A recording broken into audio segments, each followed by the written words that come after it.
In the 1990s, the rise of Nickelodeon would forever change the landscape for children's television. With hit live television shows such as All That, Clarissa Explains It All, and Kenan and Kel, and a slate of hit animated series, Nickelodeon was an unstoppable force with little to no competition. With internet, cable, and satellite television becoming more prominent and accessible in the late 1990s, executives at the Disney Channel knew they needed a hit if they wanted to compete with Nickelodeon's extremely successful lineup of shows. Insert a little character by the name of Lizzie McGuire. Originally pitched under the working title What's Lizzie Thinking?, Lizzie McGuire became Disney Channel's flagship show and would forever change the landscape of children's television as we know.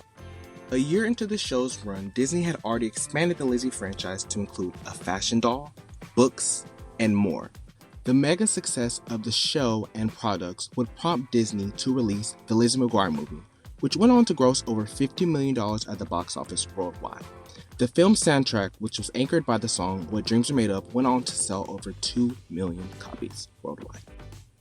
After the success of the film, Disney and Duff began talks to continue the series, which would include a sequel to the film and a new television series. The unnamed series was set to follow Lizzie, Gordo, and Miranda as they navigated high school. This time, however, the show would air on Disney's sister network, ABC.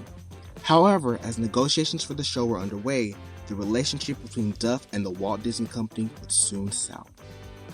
In an interview with Allison Hope Weiner for Entertainment Weekly, Hilary Duff's mother, Susan, opened up about her daughter's struggles with the network.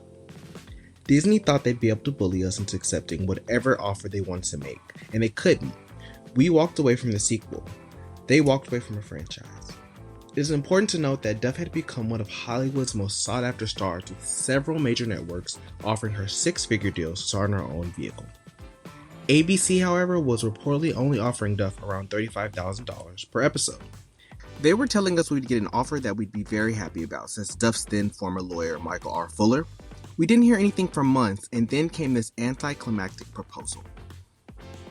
In addition to having trouble reaching negotiations for the television show, plans for the movie sequel were also halted.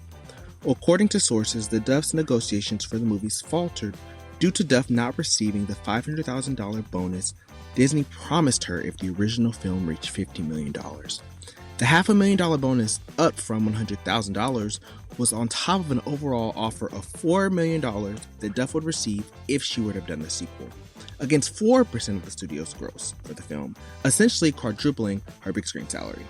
According to a source, Susan Duff insisted the $500 bonus be paid immediately, which made Disney withdraw a deal for the sequel. One source said, Duff's lawyer played a hand and didn't expect the deal to go off the table. He misstepped greatly. A few days later, columnist Marilyn Beck quoted unnamed insiders saying that Susan Duff was trouble and a handful to deal with. In response to the Duff and Disney's battle over Lizzie McGuire, Hilary Duff had to say, I am very supportive of my mom and dad's involvement in my career and appreciative of the guidance of my management team. Ironically, Duff would continue to shell in millions of dollars for the company. This time, however, as a recording artist.